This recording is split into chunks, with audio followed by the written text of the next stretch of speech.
UFC Fight Night, Cannonier versus Rodrigues. Here's my experience. I see my haters proud of me now. When I'm around, it's all smiles. I took over my whole town. All right, to kick us off, I'll give this card a solid 7.5 out of 10. Some really fun stoppages on it. Some really good comebacks on this card. So with that being said, the first fight of the night I want to talk about is Mr. Walter Walker versus Dontrell Mays. Dontrell Mays, I don't know what the game plan was, but going on your back inside the first minute of the fight could not have been on the game plan. Walter Walker looked damn good in the minute 17. It took him to get the submission win by first round heel hook. So Walter Walker, what's next for him? He has a number by his name now after Dontrell Mays, which I don't know how Dontrell Mays had a number by his name, but it is what it is. Who do you guys want to see Walter Walker fight next? The night I want to talk about is Mr. Elijah Smith versus Vince Morales. That fight should have won fight of the night in my opinion, but I'm not too mad that Jared Cannonier and RoboCop won it. But this fight had everything you want to see from a young up-and-coming prospect in the UFC. Elijah Smith was put in a lot of difficult situations, and I think this fight just showed that he is ready for the UFC. Now, is he ready for some of the top 15 guys? No, I don't think that at all.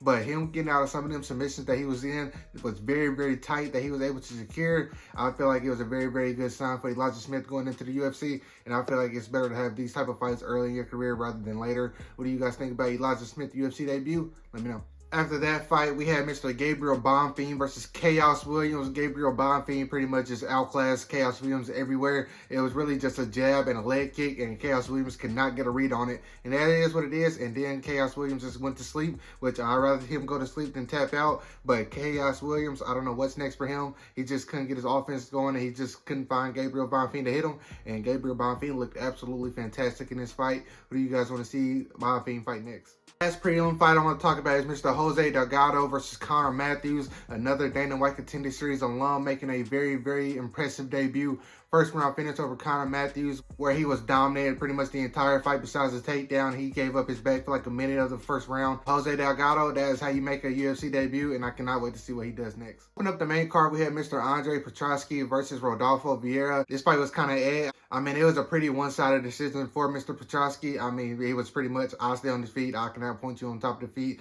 and he pretty much did that the entire 3 rounds. It was a win, but it wasn't nothing too exciting. After that fight, we had Mr. Nazim Sadikov versus Ismail Bonfim, the other Bonfim brother. Nazim Sadikov was losing the first round until he wasn't. That question mark hook was absolutely deadly. It hit him in the eye, and he just couldn't see no more. I'm surprised he was able to last the last minute of that round when him not being able to see. He was clinched up, saving for his life, because every time he let go, he was getting punched very hard by Sadikov. Sadikov comes back after a 2-year layoff. He looked damn good in it. Who does he have in this next fight? I feel like he's ready for somebody in the top 15. It's go time for Mr. Sadim Nadikov.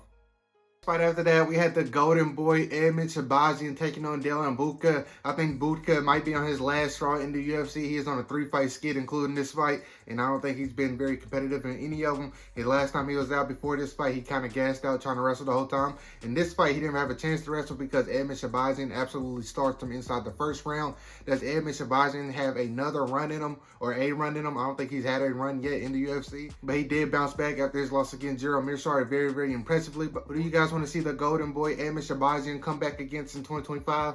Let me know. The co-main event of the night, we had Mr. Yusuf Zalal versus Calvin Kattar. Yusuf Zalal pretty much put a pace on Calvin Kattar that he couldn't keep up with. He just kept moving. He wasn't there when Calvin Kattar was trying to throw his bombs in return. Let's say in the 3rd round, Calvin Kattar did come closest to finishing this fight as he just kept going forward, throwing bombs, and he was connected on some of them to Yusuf Zalal. Now, Yusuf Zalal did accuse Calvin Kattar of greasing. I don't think he was greasing. I just think he might have been sweaty, and Yusuf Zalal couldn't get the takedown, but it is what it is. Yusuf Zalal with a clear 2-0 victory, maybe 3-0 victory, depending on how you want to see the 3rd round. But I feel like Yusuf Zalal is poised to have a fantastic 2025. What do you guys think? What do you think is next for the Moroccan Devil? Let me know. In the main event of the night, we had Mr. Jared Cannonier versus Gregory Rodrigues, the RoboCop versus the Killer Gorilla. I will say this fight did deserve fight of the night because we got 3 rounds of an absolute banger. The 4th round was pretty much a formality for Jared Cannonier because he came out in the 4th round and stopped him almost immediately. But in the 1st round, if you just turned the fight off at the 1st round, you think Jared Cannonier is one of the washed fighters on the UFC roster because RoboCop was able to drop that man twice inside the 1st round. Outside of that, I don't know what happened. I don't know if RoboCop wasn't conditioned enough for this fight, but it looked like Jared Cannonier was just getting started going into the 2nd and 3rd round. The 3rd round is where everything changed. It looked like Jared Cannonier was fresh, and he's ready to go another entire 5 rounds, and Gregory Rodrigues looked like he was done. It looked like he was done fighting it. He looked like he's gassed. His hands was low. He's walking forward and eating shots that he wasn't eating in the first round. But who do you guys want to see the 40-year-old Killer Gorilla fight next? Does he have another run in the UFC? Like he said, he's fought a lot of the top guys in the division. Who he fights next, I have no idea. I mean, he's already lost to Caio Borralho and Imanov, so that's two of the young guys out of the way. But he has a win over Sean Strickland, and he also has a win over Marvin Vettori. So I don't know. So I don't really know where Jared Cannonier's career is. I feel like the UFC was trying to use him as a stepping stone to launch RoboCop into the top 10 of the rankings, and that plan kind of backfired. So what do you do now with Jared Cannonier? I have no idea. Do you give Marvin Vettori 2, Sean Strickland 2, something like that? Let me know what you guys think down below. Like always, if you enjoyed the video, please make sure you like, comment, and subscribe. Be good people. Peace.